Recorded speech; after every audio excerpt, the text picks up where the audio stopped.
Hello and welcome to The Villain Was Right, the podcast where we look at movies and TV shows from the villain's perspective and dare to ask, were they really all that bad? I'm your host, Craig Fay. And I'm your host, Rebecca Reeds. And this week on the podcast, it is audience choice time. Our patrons have voted. And guys, you picked right. We're covering Flubber. Flubber. I hadn't watched this movie in forever. I know. Forever. Same. And honestly, I kind of looked forward to watching it because I was just like, oh, it'll be an hour and a half. Oh, it Robin moved. Williams. Moved. Disney, fun. Yes. Fun. Did not mind a second of it, honestly. No, if you start tearing it apart, it falls apart pretty quickly. But it's a fun... It's a fun movie. And it's nice, and it's got some great performances in it, and it's got a lot of fun scenes. Yeah, it is. And after we get through it today, and I'm sorry. You are not going to be able to appreciate this ever again. I'm so sorry. Because, Rebecca, I'm coming in hot. I knew you were. Watching this movie, I was like, this is a Science Me Craig Fay delight. Yeah. This is a buffet, okay, of shit you gotta say. It is. It just is. I was like, I did not make... A buffet of shit you gotta say is like, it's beautiful. No, I'm telling you, man. I knew that coming in. I'm very excited. I did not make a lot of notes. Yeah. I made more on the social aspects of this movie. 100%. The forgetting the wedding, all this kind of stuff. We have been doing this long enough to be like, oh, this is a Craig episode. Yes! Or this is a Rebecca episode. Yeah, it's really a Craig episode. Yeah. But guys, dip your little toes in, Craig. Dip your toes in with Science Me, Craig. There we go. So, guys, if you've not seen Flubber, throw it on while you're cleaning. I would. Yeah. A perfect afternoon. You're not going to love it as much as you did as a kid, but it's so good. But in any case, the movie sort of starts, and we are introduced to our absent-minded professor, Dr. Philip Brainard. Played by Robin Williams, who I may just probably call the professor Robin Williams throughout this. I just wrote him down as Robin the whole time. Yeah, he's Robin. He's the professor. And he is very absent-minded, and he needs reminding of a lot of things. He's got all of these like automated machines to cook him breakfast, and he's got a hovering robot named Weebo who tells him his daily schedule and does not tell him that he is getting married that day. He shows up at work and it's at his college. Oh, sorry. It does actually start with that the college newspaper saying that the college he's working with is going to go out of business. And he shows up at college and he walks in and starts talking about physics in a live nude drawing class and doesn't seem to notice. We meet his fiance who reminds him that he's getting married. His fiance, Dr. Sarah Jean Reynolds, who reminds him that's at 6:30 today, and also reminds him that he attended the rehearsal the night before and does not remember. Anyway, he gets we also meet his sort of rival, Wilson Croft, played by Christopher McDonald, better known as Shooter McGavin. He's great at being the villain. The smarmy asshole. He's got great villain face. Yeah. He's got great villain face. He is, they used to work together. Robin Williams, the professor, got tired of him stealing his ideas, and now he works at a different university or different college that is not having financial trouble. And basically he rubs it in his face that he's forgetful all the time. And then cut to that night, and the professor is busy doing his experiments, and he loses track of time, simultaneously creating Flubber, which is flying rubber, which bounces around like crazy and does all kinds of exotic things. And also forgets his wedding for the third time. He forgets his wedding for the third time. So his fiance breaks up with him, and he is he's very upset about that. He just wants another chance. And he's like, but I invented Flubber, which bounces like crazy. It's got all these things. And if I can just prove to her that the Flubber is real and that the Flubber works, then she'll take me back. So he goes to the basketball game, and he's spraying Flubber on the basketballs in the bottom of their shoes, and they're bouncing all over, and they're nerds, but they win the game. They're all nerds, right? And they all win the game, and the whole time Wilson Croft is like putting the moves on Dr. Reynolds, his old fiance, and simultaneously, we also have Chester Honecker, who has the guy who has bailed out the college in order to get his son straight A's at the college so that his son can get into Harvard Law or Yale or one of those Ivy League schools. And he sends goons to like find the flubber and steal it back. And the guys get their heads knocked in by like golf balls and baseballs and bowling balls covered in flubber that just bounce around forever. He invents a flying car. Yeah. He finally, I guess he wins her back somehow. I forget what he confesses that he's absent-minded because he loves her. The robot goes and like shows her the video. Oh my God. She takes him back immediately without Everything anything. you say is making me so mad. I'm so mad at this movie. And then everything you're saying, I'm furious. The thugs break in and they kill Weibo, which is incredibly strange and dark for this light of a movie. I think there's a few more dark things that happen, but yes. And then they take the flubber, and then Robin Williams and his fiance, they take the flying car and they go to get it back, and they spray flubber all over their feet and arms, and they beat everybody up. Yeah, they do.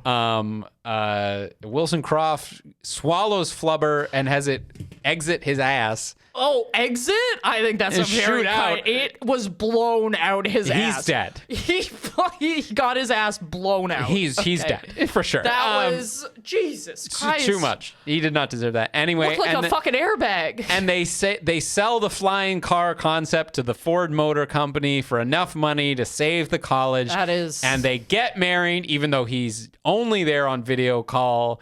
And meets her at the reception, and happily ever after. Jesus Christ. The flubber. Yeah, it's flubber, baby. And then the flubber dances. The flubber does dance at some point in there, which is great. It is great. Actually, it's a great scene, and I love considering it's like 97 CG. Oh no, it looks good. Yeah, I think this movie looks good. Yeah, I think it holds up. I think it looks good. I like it. Okay. Yep. Now you start taking kind of. Well, who are the villains, right? Oh my God. Okay, so obviously Wilson's a villain. Yeah. And then the mafia guys, Honecker and his the goons. The goons, which weirdly enough, one of them is played by the same guy who played Salvador Maroni in the Batman that we just did. Hilarious. I just love that. Like, we watch so much stuff, and it's so funny when we're doing episodes back to back where there's like, oh no, there's one common actor through all of them. Yes. It's bizarre. Why is it Gary Oldman? Yeah. Why, Gary? Why? Check out our Patreon for that one. Sorry, I can't stop talking about it. It's my favorite thing. Anyway, so those would be the villains. Yes. I suppose. Yes. Weibo, I would also say, little bit of a villain in this for me. Well, I guess, yes. In the sense of the robot is, she's getting rid of dates, selective information. Because she is in love with him. Because she's in love with him. And I just gotta say, if I have to remind you about our wedding, there is no wedding.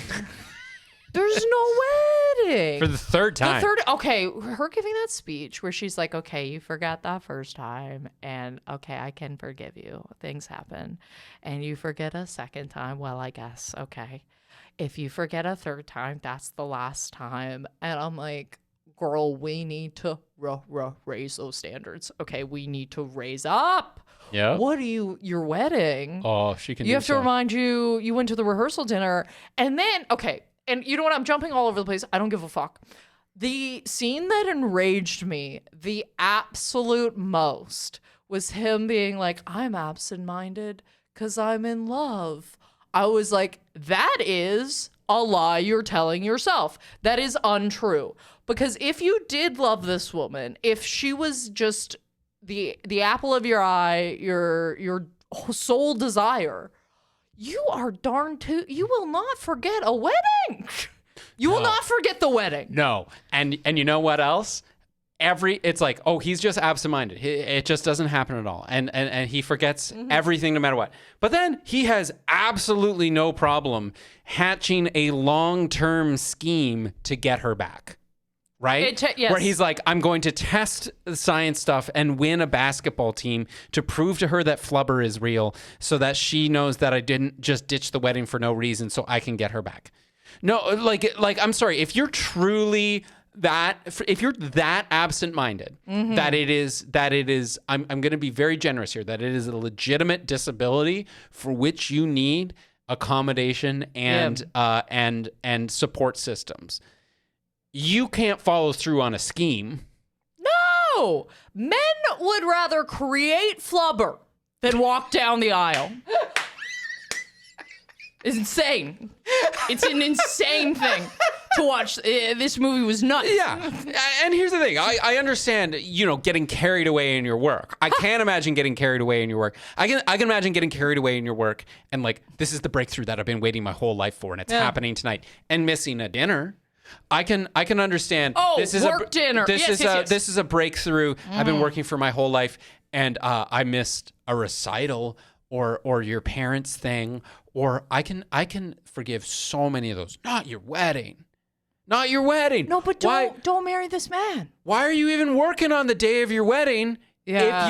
If you know you're that forgetful, just go straight to the wedding.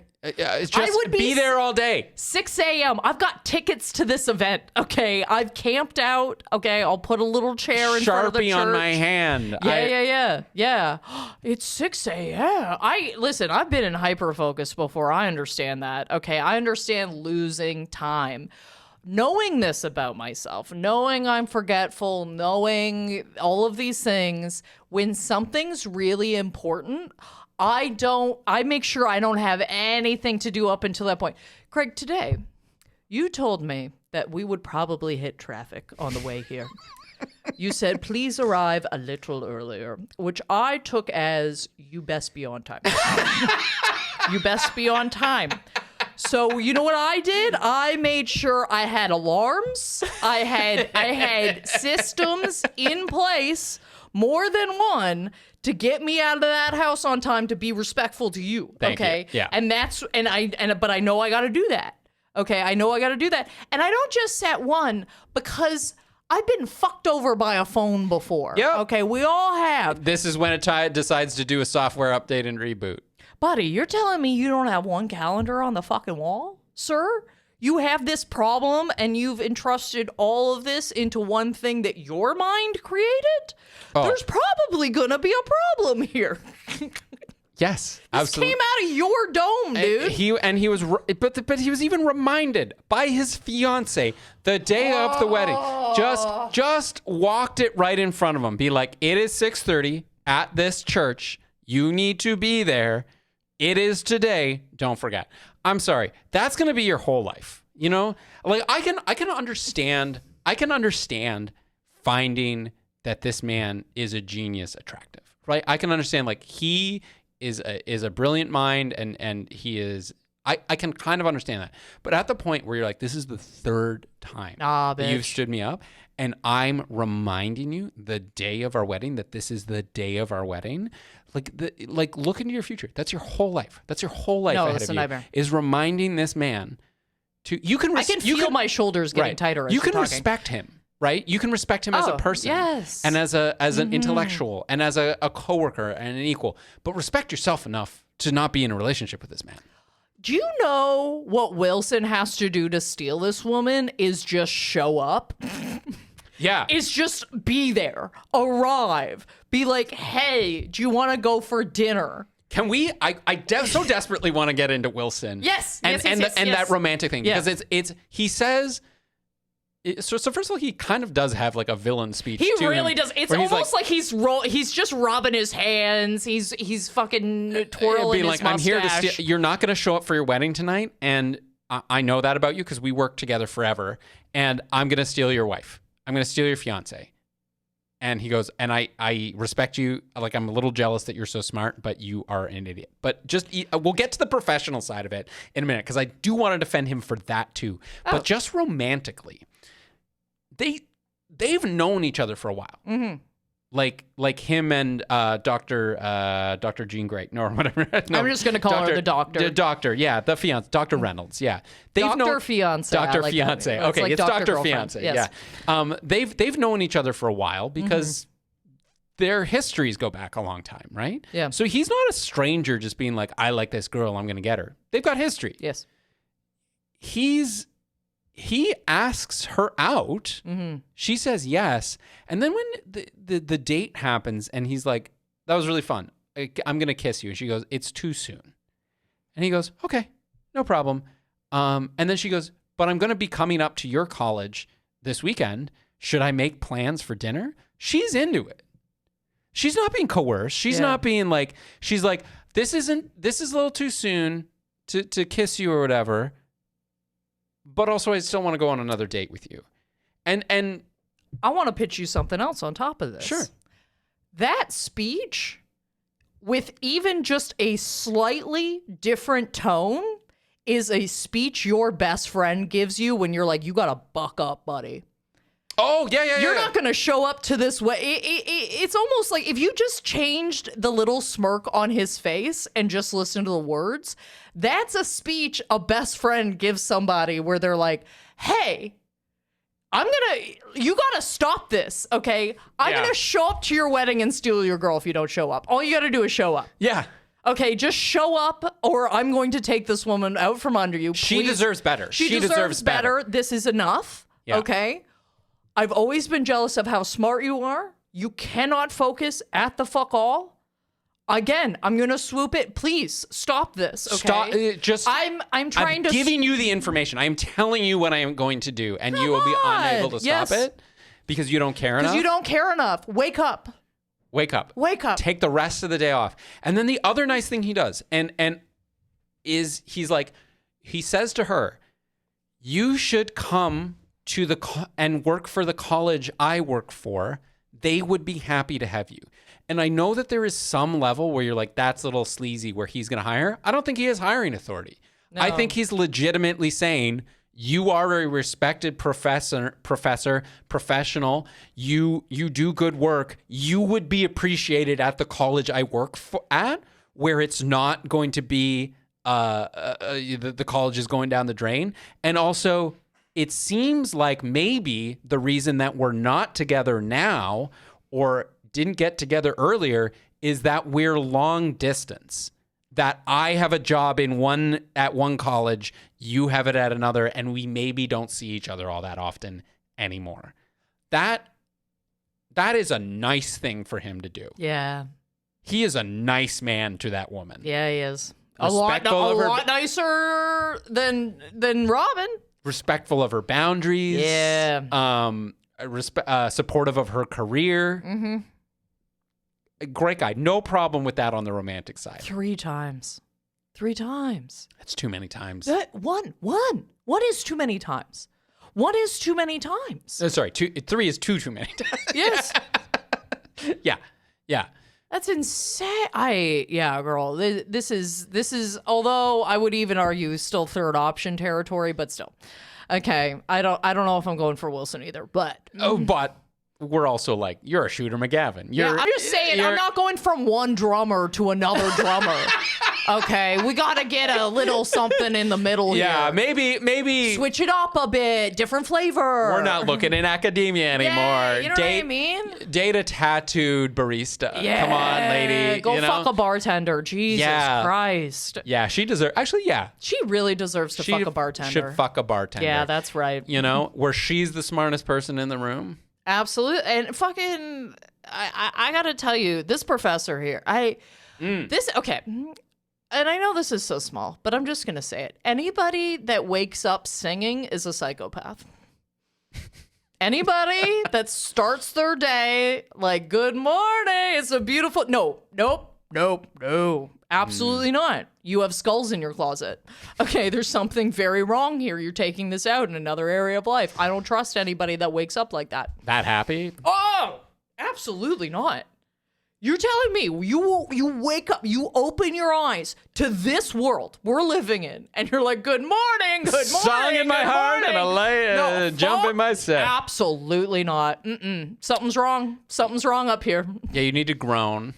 Yeah, and you need to fill your. I'm not saying you need to be miserable, but I'm just saying that level of happiness when you first open your peepers, there's something chemically imbalanced happening. Well, it's the sort of reaction I would expect if someone had their memory completely wiped overnight. Which maybe that's it. Maybe it's ignorance. That is a symptom of. Okay, you know what? I hear it. I see it. I get it. Where it's like, I got not a care in the world. Yeah. Yes. You know? Yeah. Anyway, he's also real bad at his job. Oh my God, he's so bad, and I want you to talk about it because I know you're going to describe it way better than I will. Because I know he's bad. Do you understand? But pitch it to me. Like, what did you notice? Okay. Well, first of all, the way he's conducting all of these experiments seems to be completely wrong. Not safe, not stable, not proper. You're telling me you have college facilities to do this in, and you do this in your basement. None of that seems right. You seem like a terror to your neighborhood, which I will get into later because, my God, do I have something to say about that small child. It's a running gag. Oh, buddy. Anyway, all of that for sure. Secondarily, I don't think... And I'm pretty sure this isn't how this works. I don't think you as a college professor can go out and use this to sell to Ford immediately. I don't think that's how that works. I also don't think that's how that should work, if it even can, because the idea that you think the applications of this are limited to transportation means you're a bad scientist. Yeah. A lot of things. I'm sure there's more. As you're saying them, I'll go, yes, of course. Yeah. So you're absolutely right. He is an absolutely awful experiment. He's not good at experimenting. He's not very good at experimenting. So like, let's assume that a lot of work has gone into actually like creating Flubber, which it seems like it does. He does have a pretty insane setup and whatever, and he does the thing. And then discovers that it's created some weird fucking Flubber goo or whatever, and he does try and describe it to himself. But then there's the scene where he's testing Flubber, and he sprays it on the golf ball, and he sprays it on the bowling ball, and he drops it, right? And it's a hilarious thing. It goes bouncing like crazy, and it keeps hitting the thugs in the head and bounces up and down forever, right?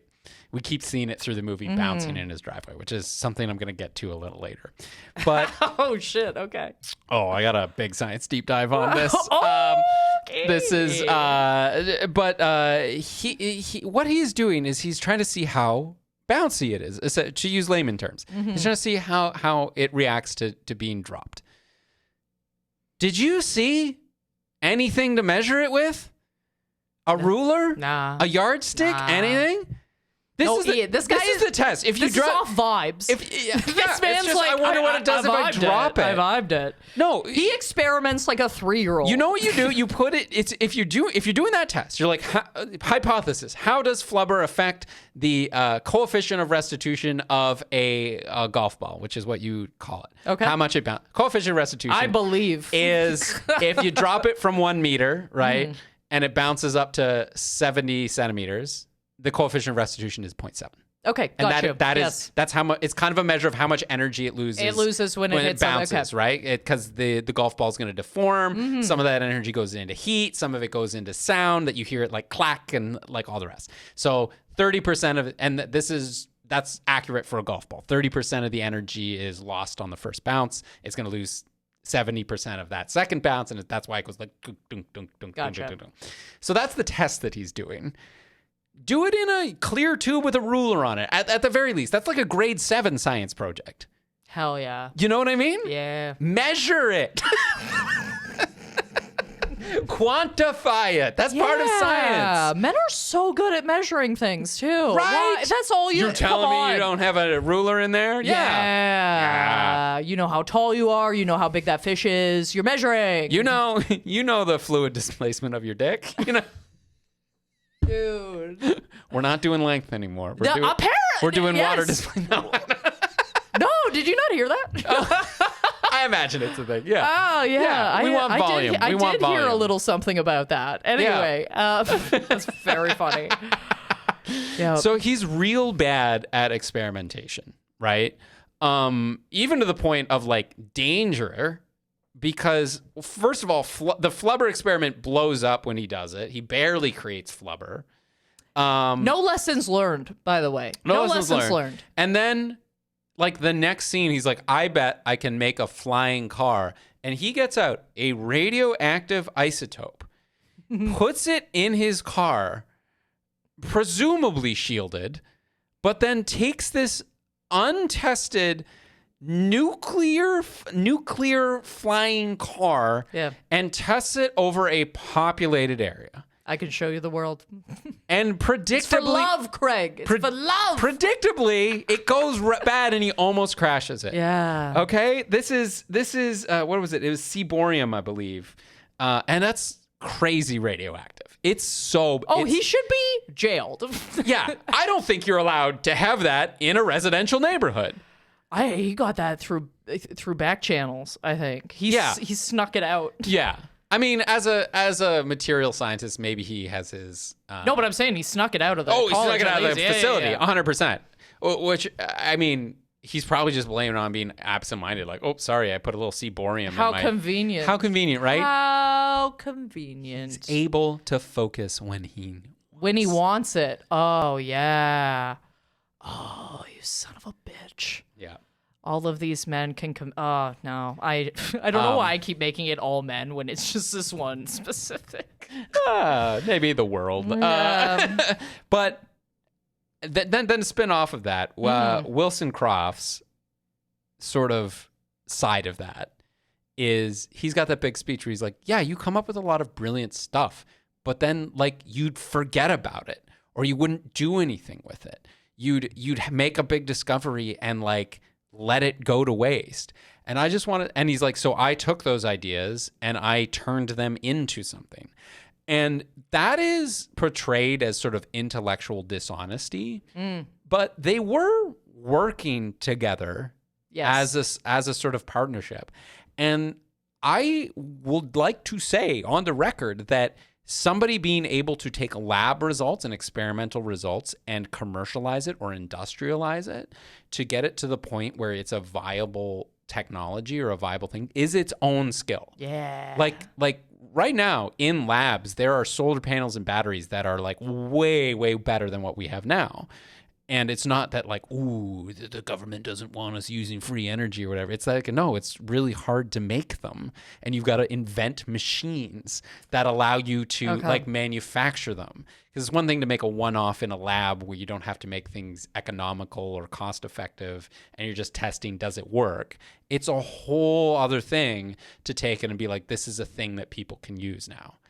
And that's what this guy is good at. Is he's good at taking these things and commercializing and making them into viable things that people can use. And not in like a awful, like capitalism, wring every dollar out of every piece of intellectual property sort of way. I mean, like in a way that you can use them.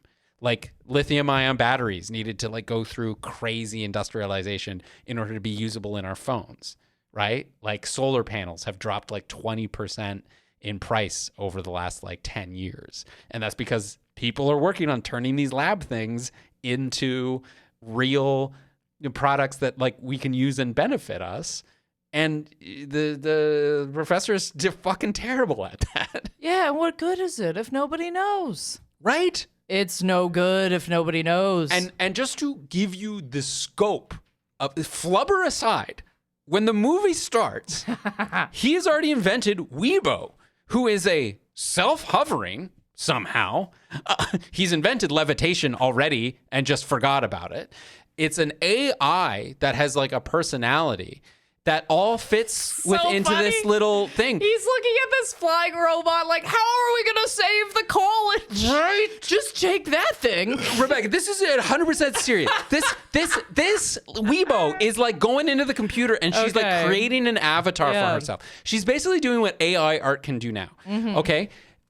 Right now, this is Microsoft. Microsoft is needs so many servers, like computer servers, server farms, and the energy intensity is so much for it that they are paying to recommission a nuclear reactor at 3 Mile Island in New York City in order to power their data centers. They are going to have a dedicated, or we're going to have a dedicated nuclear reactor just to provide enough energy for all this AI. And this guy did it in 1997 in something the size of a baseball. And he's like, how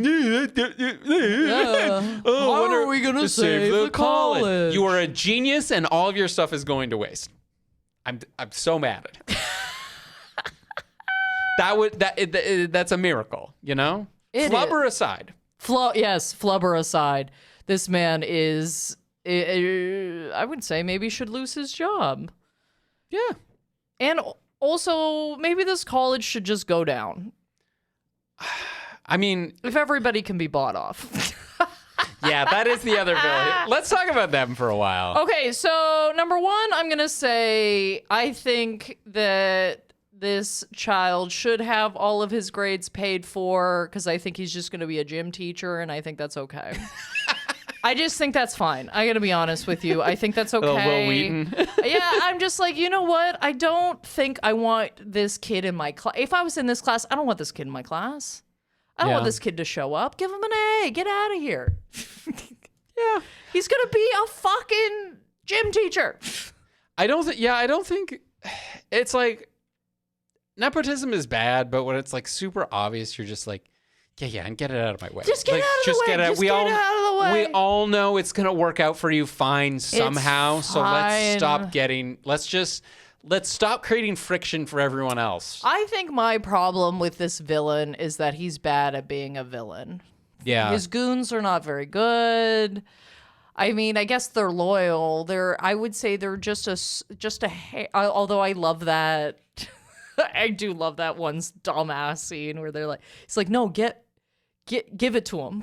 And he's just spraying him more and more. He's like, no, give it to him. The gun, give it to him. And he just keeps spraying him. Again, you can tell that every actor in that scene is very happy that scene is happening. Yes. Like, he is borderline giggling when he's like, no, give it to him. And he's got this little smile on his face. You can just tell he loves it. And Robin Williams is just sitting there kind of like taking it. You're like, yeah, to be able to like sit there and just squirt Robin Williams in the face with a water pistol as the other guy saying like, give it to him. No, give it to him. No, give it to him. Give it to him. But what I will say about these villains versus the professor is that the professor does so much more damage, I would say physically, mentally, just like bad for society. This guy's barely doing anything. All he does is try and pay for his shitty son's grades, and then he tries to take the flubber. Yeah. Arguably getting it out of that community. He's basically stolen a bomb. He's like, I don't think you should have that bomb.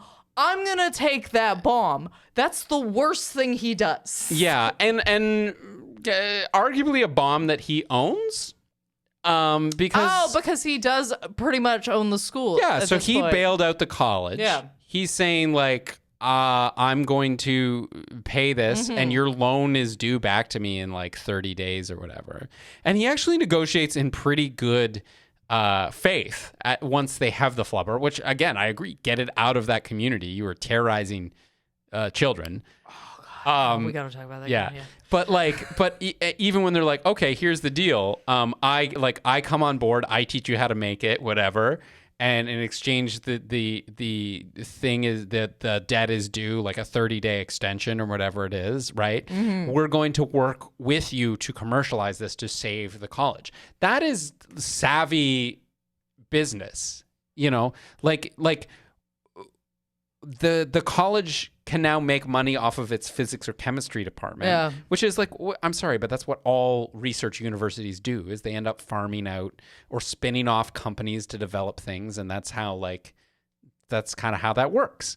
Right. And he's like, oh, okay. So now this is a viable product that is certainly made with the equipment from the university, certainly the intellectual property of the university that you came up with. You're going to publish the paper, but that's like the medical, whatever the college name is, like that's our bread and butter now. We are the Flubber University. We're going to be the leaders in this industry.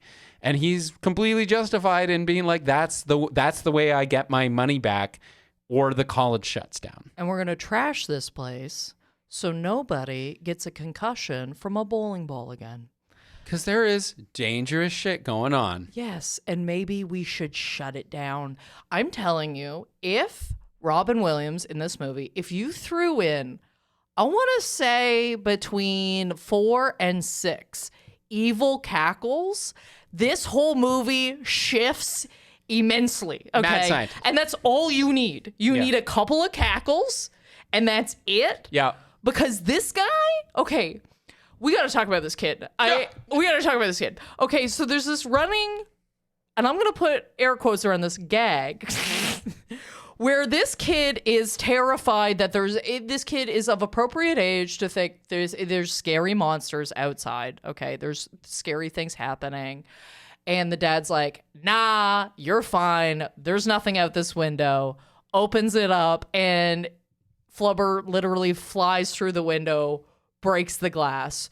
First of all, watching that, I was like, you're never winning an argument for the rest of your life. No. You're done. Okay. No. You are so done. You know that moment, and I feel like we all had it, where you were a kid and you realized that some adults are full of shit. Yeah. And it wasn't just this blanket of like, oh no, all adults are good and say truthful things. No. And then you hear, and I'm like, oh no, not your dad, not that early.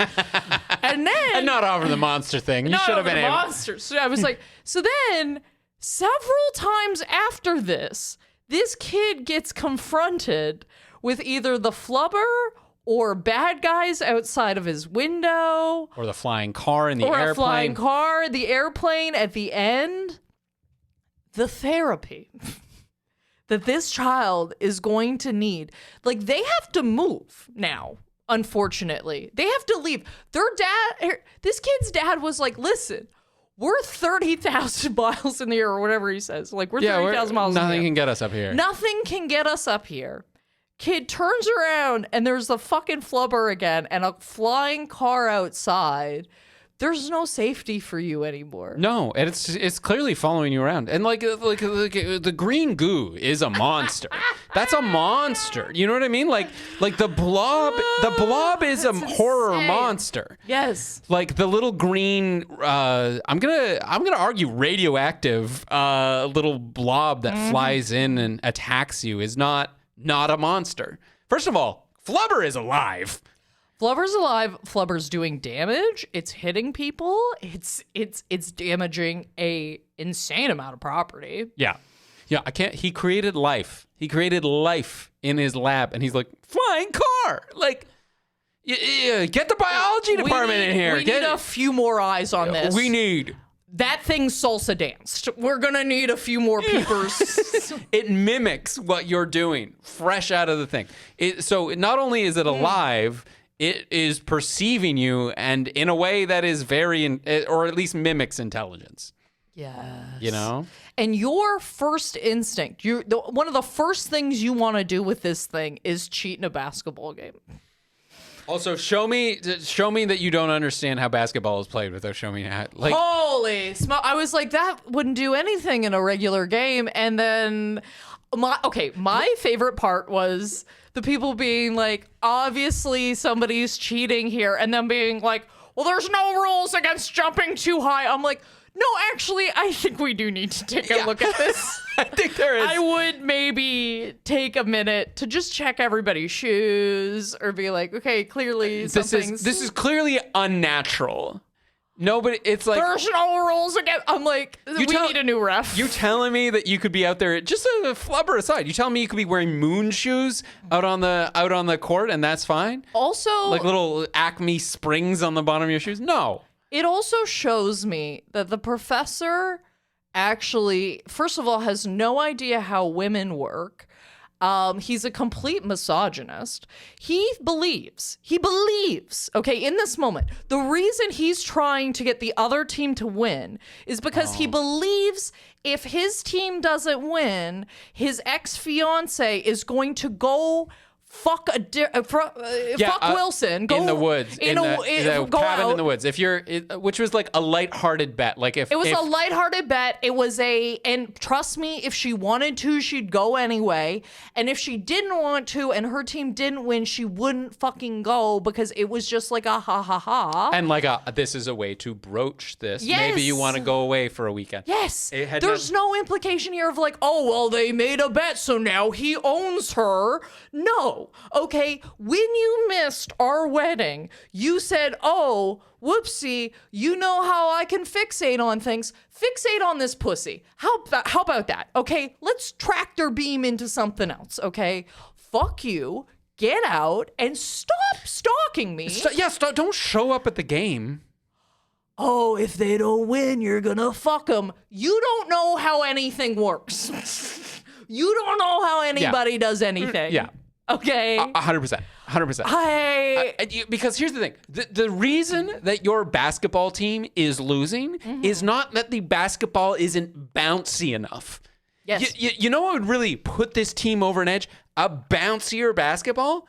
Absolutely not. These men have no hand-eye coordination. No, it's only going to emphasize the like if something bounces more, the more control you need. Yes. Right? Like it's just going to be a bigger bounce, right? I'm sorry, like if you've got little springs on the bottom of your feet. First of all, if you come down on that on the wrong angle, right? You're being shot off sideways somewhere, right? Because it's not controlled. They're all of a sudden they're winning. I would love to see a cut of this of like they bounce up and they're like, whoa, and they go over the scoreboard and just come down on their ankle and just fucking just see the bone snap. You know? Because that's what would happen, right? Like that's why trampolines are so dangerous, right? Talk to any Trampolines are. That's what's so funny. I thought about that the whole time I was watching this movie. Trampolines are dangerous. How old are we? The entire time I was watching this movie, I was like, trampolines are so dangerous. Yeah. Well, there's a lawyer I watch on like TikTok or whatever, and he just kind of like explains like a civil suit lawyer. Okay. And he goes, me personally as a lawyer, he's like, it's everything, like everything is risk, whatever. Like I don't like coddle my kids, but they are never going to a trampoline park. And it's just like, oh, yeah. And Flubber is just a trampoline strapped to your feet. A dangerous trampoline. 100% of that team is on medical leave after that game. Like they're done. Their knees are blowing out. Yes. They fucking crashed into shit. Like are you telling me that, Rebecca, if you could jump 10 times higher right now, just go and jump around outside, that you would be comfortable with that right away? Absolutely not. Absolutely not. No, I'm breaking every bone in my body. Thank you. I'm breaking every bone in my little body. Okay, there's just no way. That scene's insane. Yeah. It's also, okay, and I just want to say, because when he's going on his little speech, he goes on about how, he goes, I'm not absent-minded because I'm selfish. And he goes on, but not because, and it's like, no, you are 1,000,000% a narcissist. Yeah. 1,000,000,000%. The second you get something, you use it only for your own gain. And I'm sorry, you created something that fell in love with you. You're a narcissist. You created that thing. Yeah. You made the Weibo. it. Yeah. Yes. It fell in love with you because you're so in love with you that you can't focus on anything else. It's not because you're so wonderful, everyone around you falls in love with you. No. Okay? It's because you're crazy and you create things by design, okay, on purpose. Yeah.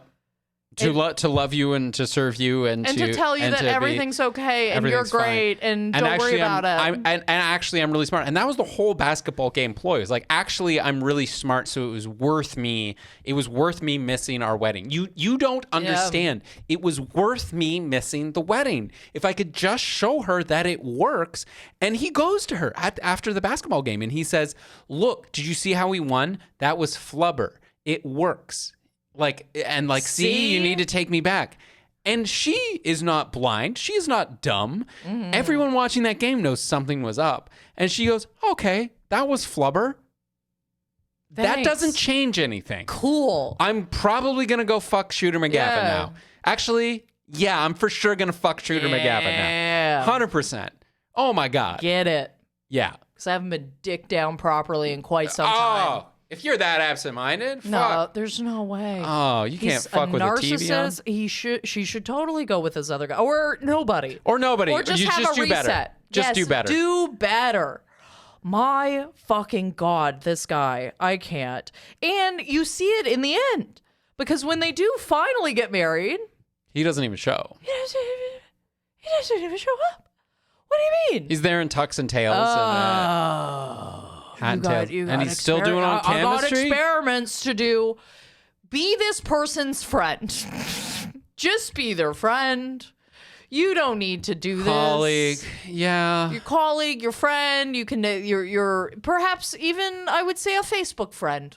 Where you go, thumbs up, good for you. I'm glad you made Flubber. I'm glad you did the thing that you gave up everything in your life for. Yeah.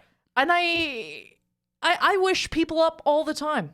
I wish you up. Okay, I wish you to a better location where I don't need to see you anymore.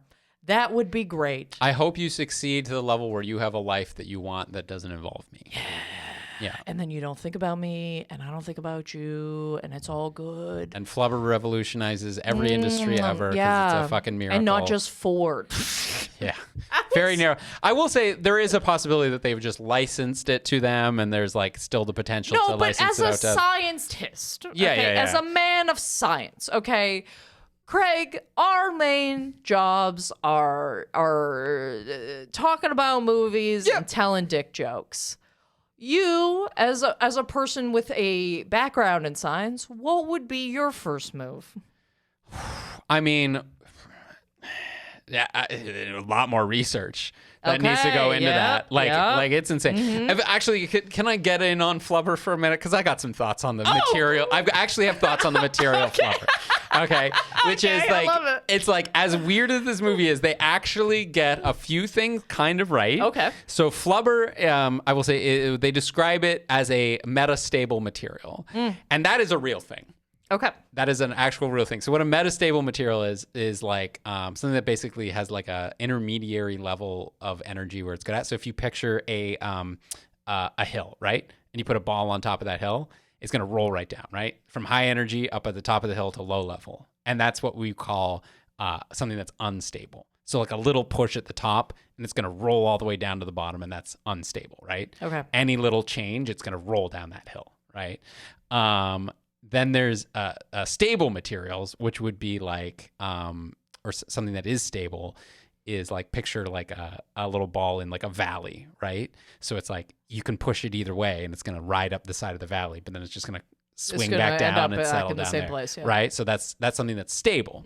So like apply this, but to like the structure, the subatomic structure of the thing, Yep. right? So it's either going to decompose into something else and like explode, or you can keep putting energy into it and it's not going to change. Then a metastable material is one that's like, picture there's a little like divot halfway down the hill, and it's like just going to settle into that little divot halfway down. And if you try and push it back up, it's just going to keep settling back into this like halfway down little divot. Oh, interesting. But Okay. if you push it the other way, once you get it up over the lip of the divot, it keeps going down again. So that's what they call metastable materials. So you need like a basically like a certain environment, or perhaps Yeah. So there's a little phase, there's a way that it can arrange itself where it's still got a lot of like potential energy, essentially, like it can go and transform into something else, but you need like a little start to get it out of that little hole. So diamonds, for example, are a metastable material. Which is like, they're formed in like the heat and the pressure of Earth, right? But in like normal atmospheric temperature and pressure, they should revert back into just like carbon, like that's in like, or graphite that's in like a pencil, right? but it takes so long for it to do that, like eons. Oh. That it's like that to do it naturally, it'll take so long. So they call that a metastable. Oh, I had no material. idea. Interesting. Yeah. Anyway, so that's like the idea behind Flubber is like they are saying that like, oh, there's this intermediate step that it's at, and when it impacts something, that's enough energy for it to like release the rest of its energy or like transform in some way. And that would be why it could bounce higher than from what it's dropped at. I see. You know what I mean? So there was some good science. There's a little bit. I'm stretching a lot. You're like, hey, slow down, not so fast, not so fast. So how it would work, like with, and I'm just going to talk about the balls that are bouncing in his driveway right now, right? So as I said before, the only way that you can like get something to bounce, you can't ever get something to bounce higher than it is because it's always losing energy, right? So it does that like boom, boom, boom, boom, boom, boom, boom, boom, boom, boom, boom, boom, right? The way that you can get something to jump higher when you drop it is if you preload it with energy. So like picture like squeezing a spring down, right? Putting it inside of a ball, and then when the ball hits, the spring unloads and shoots the ball back up. That's fine because the energy that you put in was like you put it in ahead of time. So that's presumably what Flubber is doing, is that there's some sort of almost molecular spring in there that it's releasing energy on impact and shooting it back up. The problem with that is like, with the spring example, you can only do that once, right? So you load up the spring, you put it in the little ball. When it hits the ground, it releases and shoots the ball up. When it comes back down, then it's just going to do like, okay, now this is 70% of that, 70% of that. It's only good for once, which means that Flubber, to do it continuously in the driveway for days and days and days, has some mechanism in it where it can reset that sort of molecular spring. So there has got to be a constant, a chemical reaction providing energy. So like a battery, right? Like picture like a little motor that's like winding the spring up while it's flying and then releasing it, whatever. Or so chemical, or based on how long it was in the air and how long it didn't need to be redone, I'm going to say it might be nuclear. Ah, okay, yeah. I think it might be converting mass to energy to sort of continually reset this like sort of molecular spring, in which case that thing is super dangerous. Like Flubber too is just, they all have cancer. Yeah, it's for sure radioactive. So first of all, it interacts with radioactive material. Like it's like in the flying car. Yeah. So like there's some nuclear physics going on there. Like it's not just accepting this energy as like, you know what I mean? Like it's very photosensitive, which we found. Like it freaks out or whatever. But yeah, there's something going on there. One, and it's alive. Like it's turning one form of energy into another. Damn. Yeah. And it's also, I'm just gonna keep going on this. It's also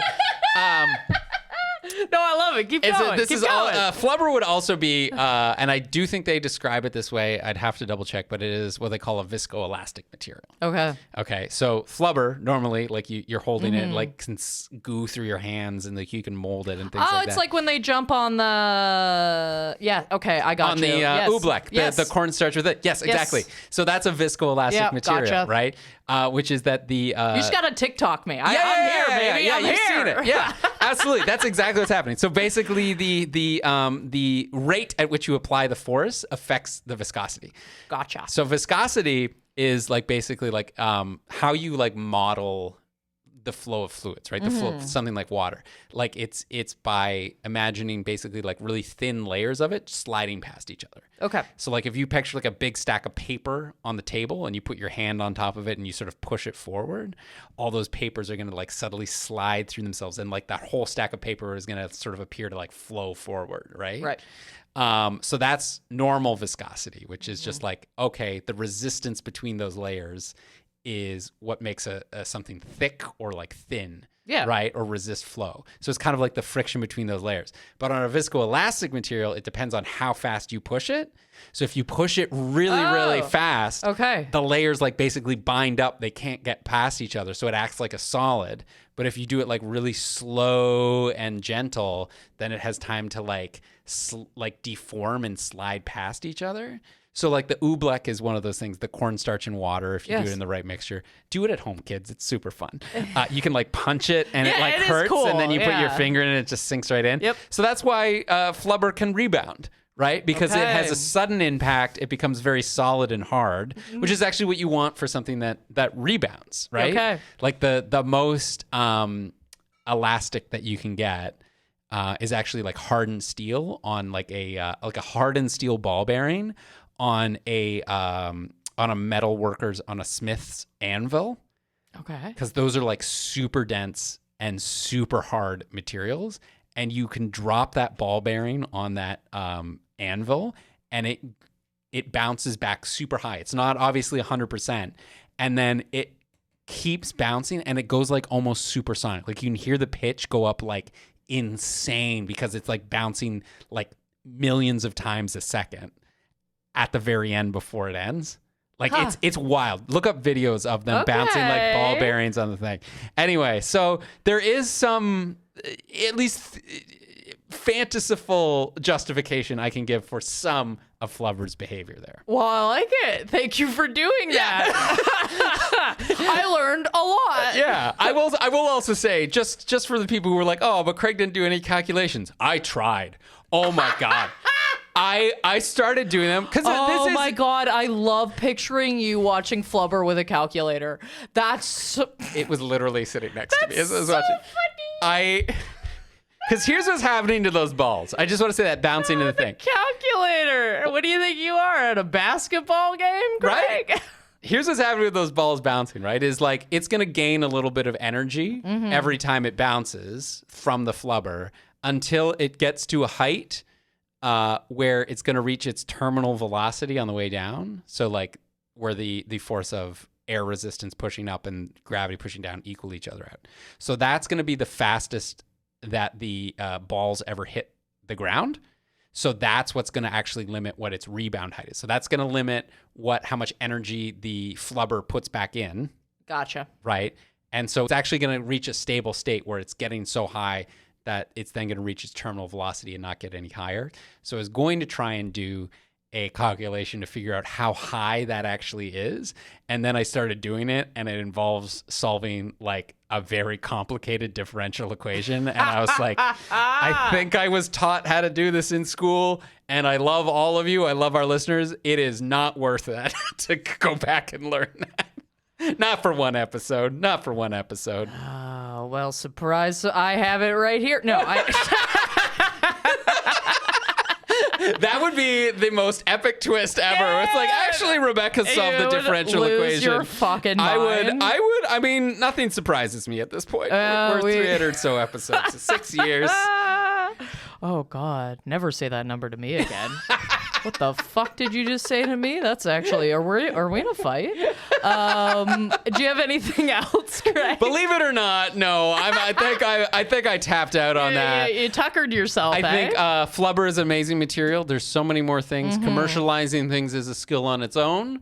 And also people who bail out universities are kind of entitled to recoup their investment through exploiting the intellectual property and of that mine university. Is date someone else. Anyway, not this Told man. You I was coming in hot. Actions speak louder than agree. words, ladies. He's the worst. He's the worst. Do not believe the words that are coming out of his mouth. He's a little gaslighter. Okay, he's a problem. Anyway, now it is time to rank the villains. I'm gonna rank Wilson. I'm gonna rank Wilson as a villain. I've got the things you shouldn't forget scale. So from forgetting someone's birthday all the way up to forgetting to lock up on the night of St. Patrick's Day in a college town. I know that's very specific, but you need to agree with me that is one of the worst. I am going to give Wilson that one time my dad forgot where my mom worked. Kind of bad for sure, but he's got good intentions. He's just out here. He's a little loose. What are you going to do? Love it. What do you got for us, Craig? So funny. I've got this scientific laws scale. Right. So on a scale, I assumed. Yeah. So on a scale of Murphy's Law, anything that can go wrong will go wrong, all the ways up to the laws of general relativity. I'm going to give Wilson Croft a laws of thermodynamics because it can be a real pain in the ass sometimes, but and it can stop you from doing what you want. But that's just how the world is, and fighting it is pointless. Hey, I love that. That's great. Spot on. Spot on. And guys, before we get to our heroes and villains of the week, as always, there's a couple of ways you can help out the podcast. If you would like to follow us or send your suggestions in, this was an audience choice, but also a suggestion somebody sent in. So you can reach us at Villain Was Right on Facebook, Instagram, TikTok if you want to see our silly little faces, or see a rare sighting of the studio dog, Scar, if you want to check that out. He's on there too. He's on there. He's on there. He's out there. Also, if you would like to email us directly, you can email us at villainwasright@gmail.com. And if you have a couple bucks. Yeah, we're on Patreon, patreon.com/thevillainwasright. We've got lots of different tiers. You support us and you get great rewards in return. So at $1 a month, you get ad-free episodes. So if you like us but don't like capitalism, you can throw us a buck and not listen to that anymore. As well, we have tiers where you get early release of episodes, where you get to vote on audience choice, like this one. Would you have chosen something other than Flubber? Would you have chosen Twins? That was a competitor for this, but you guys chose Flubber, and we love it. And you can have your say. And at the very top level, you can get 2 bonus episodes a month. This is, I think, the last day in November that this is coming out. So we had 2 bonus episodes this month. The People's Joker was my pick, and then Rebecca picked, and I can't, Tiptoes, which is... We have not been able to stop talking about this movie this whole session. It is ridiculous. Holy shit. That's available now, and you get the whole back catalog. So over 100 bonus episodes available there. So if you want to hear us talk about Gary Oldman playing a little person, head on over to patreon.com/thevillainwasright and sign up today. And thanks to everyone who supports the podcast and listens and talks to your friends. We love you so much. And now it is time for our heroes and villains of the week. I've got a little villain, a small little villain here today. As you know, you were on tour, and as a result, I was covering most of the stand-up comedy classes in the city of Toronto. That is correct. That is correct. Because you were also on tour with Samara. There's a whole bunch of other things. Big teacher in the so I ended up doing like a big run of substitute teaching for the stand-up courses, and I was at Comedy Bar where the courses are being held, and I was just kind of like, halfway through the class and running the attendance out. And one of the bartenders is there just kind of like setting up, getting ready for the night or whatever. And he looks and he knows me, and he looks at me and he goes like, "Oh, Craig, I didn't know you were teaching this course." And I go, "Oh, no, I'm not. I'm just the substitute. I'm just substituting today." And he goes, "Oh, okay, cool. That makes sense. You got a real substitute teacher vibe." And I was like, and like at first I was just like, "Cool. Wait, what?" And I was like, "What do you mean?" Cooked, son. Yeah. You're cooked. And I was, just you wait. Just you wait. No. I was like, "Sorry, what? How do you mean?" And I was like, I don't disagree with you, but in what way, right? Just like Ryan. He goes, "Well, I don't know, like, you've got this sense of authority about you." And I was like, "Yeah, but you also seem like you don't belong anywhere." I was just like, holy and I was just shit. like, well. I was like, "Do you want to come in and teach my class? Because, like, shit, like, you could teach." I was like, "Fuck." Holy but, like, smokes. when it's just like, "Oh, I've been seen." I laughed my ass off. I personally found it hilarious. But just substitute teacher vibe, you've got an air of authority, but also don't seem like you belong here. It's like...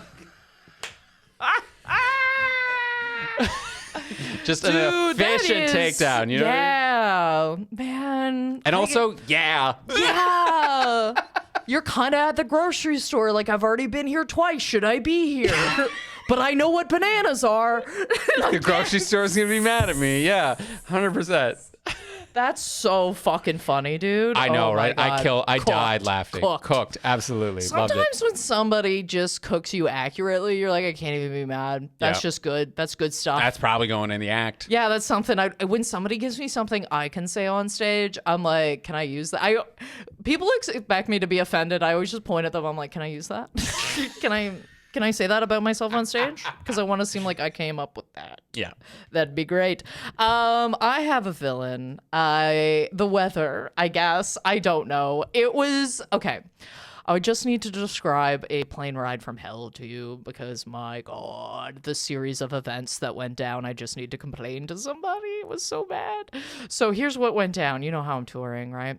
So we were going, and I understand this is dumb as fucking rocks. Okay, this is dumb as hell. This is the dumbest flight you can take in Canada. But we needed to go from Vancouver to St. John's, okay? Literally as far as you can fly. Yeah, it's easier to go to Europe. I'm not going to lie to you. Much easier to go to Europe. Anyway, so we have to fly from Vancouver to St. John's just because that's how the dates worked out, and sucks to be you, I guess. Anyway, so we fly first when we're taking a red eye. Okay, so this is overnight. All right, we're getting on a plane in Vancouver. We're going to Toronto. We have a very quick layover. Like, our plane cannot be that late. So that's no problem. We fly over, although it was very fun. I was so worried when we were flying because there was a guy that got on. Do you notice when somebody enters onto a plane like they're the fucking president and they start shaking everybody's hand? And this guy was, I hope drunk as a skunk, just being like, the Lord loves ya. And he was just shaking everybody's hand on the way in. And he sat down next to some guy who just scowled at him. And he's like, you gotta smile. You gotta cheer up. The Lord loves ya. Anyway, luckily, that guy piped down pretty quickly. Things went fine. First flight went fine. We get there. We got to run. Basically run. We have time to go pee and then go to the next plane. That's it. Okay, we're on the next flight, locked in. This happens at 7 a.m. I'm locked in. It's 7 a.m. Toronto time. We get on this flight, okay? We fly to St. John's, and I sleep a lot on planes. Like, the second I'm in motion, I can fall asleep. So I'm out, and I wake up, and I'm like, this flight's going a lot longer than it should. I'm a little confused, because I'm like, we should have landed a while ago. And I start kind of poking my head up and trying to figure out what's going on, and then an announcement comes over, and it says, hey, sorry, we've been flying for a while. The fog is too bad in St. John's. We cannot land the plane. We're running out of fuel. That's what I wake up to. We're running out of fuel. And I was like, oh no, I didn't know that could happen in this short of amount of time. Yeah. But okay. So they go, okay, so we're going to have to land somewhere. They land in some town on the other side of the province, right? The other side of Newfoundland. And they're like, okay, so we're going to fuel up and we're going to figure out what's going on, right? So they're fueling up. This place is anarchy. If you've ever been on a plane that's not turned on or moving, it's fucked, right? Because there's no air circulate. Everything's hot as hell. The back bathroom was it was piss nation back there. It was horrifying to the point where my friend Tamara, who I'm on tour with, was directing everyone that was trying to go to the back. She's like, you can't go back there. Like, straight up, you can't go back there. Go no, you got to go to the front one. It is not okay back there. It's fucked. Now we're hearing rumors. Like, you know what I mean? Although it was kind of interesting because everybody really got together as a unit pretty quickly, except for one guy that wouldn't stop standing the fuck up and wouldn't listen to anybody. But everyone else was a team. You know what I mean? Everybody's passing along information to each other, figuring out what the fuck's going on, right? Finally, we get an announcement. Hey, the weather's too bad. We have to fly back to Toronto. So now we're flying back to Toronto. I get in. I'm not kidding. We got in at 4:30. I was on that plane from 7 a.m. to 4:30, and I arrived at the place I started in. I can't even. Had to cancel the show. We had to refund, and we had sold just a ton of tickets because we were on CBC Radio that morning. It was just an absolute fucking nightmare. I don't know, like there were very few moments where I felt that deflated because just travel, it fucks you up, right? Yeah. I got off that plane. I was like, nobody fuck with me. Not one person is allowed to fuck with me right now. I am furious. And I gotta say this though, because the people I actually like, yes, I had to cancel a show. Yes, I had to be on a flight for way too fucking long and it did nothing for me and it was a nightmare. I gotta tell you, I was not hit the hardest on that flight, not even fucking close, because what had actually happened with a lot of these people was Taylor Swift's in town and a bunch of them had come from St. John's to go to the Taylor Swift concert. So then they were trying to go home. Well, because Taylor Swift is in town, and I don't know if anybody knows this outside of Toronto, but the prices for hotels are fucked. Oh. They're sold out. They're fucked. Everything's at least $1,000 a night per hotel. You've arrived, and this airline told you to go fuck yourself. Porter told each and every one of those people, figure it out and send us the receipt, and maybe you'll get some money back. Because we can't fly you out until 1 p.m. tomorrow. So figure it out. There was no tickets for the hotel attached to the airport. Nothing. Go fuck yourself. Figure it out. Wow. So again, could have been worse. I feel for every single one of those people on that flight. Wow. And thank God I was on a flight with people that were flying to St. John's because those were the nicest fucking people. Yeah. Okay, as you know, these East Coasters, they are some of the nicest people on the planet. Thank the good Lord we weren't flying to Alberta. Thank Lord, tender and Jesus. Yeah, no kidding. Wow. Anyway. I like, oh, you were sort of telling me before this, and like, I'm getting worked up again. Like, buddy. I feel that so deep in my soul. Yeah, like, it wasn't it's good. Just, They handed out almonds, man, because it was supposed to be a 3-hour flight. We don't even have fucking food on this bitch. I had 2 packs of almonds that whole time. It was crazy. Anyway, sorry. That was... Anyway, I feel for it. That's a fucking villain. So that's what happened to me. Anyway, hey everyone. If you want to come see me at a show that's actually happening, you guys can check me out in Toronto, Hamilton, and Halifax. Check me out at Rebecca Reeds for all show dates, for those show dates and future show dates for next year. Check me out there. And where can people follow you, Craig? You can follow me at Craig Faye Comedy on Instagram, Facebook, and TikTok. CraigFay.com for show dates. I will be headlining at Absolute in Toronto in December, and I'll be back in Ottawa in January. So check me out for that, as well as I think I'm Hamilton in January as well. So check that out. And yeah. Yeah, guys, we're gonna be next week. Get excited for it. It's kind of Christmas movie month. Is it a Christmas movie? Maybe it just feels like one. Let's see what happens. Anyway, this is The Villain Was Right, reminding you he blew it out his ass.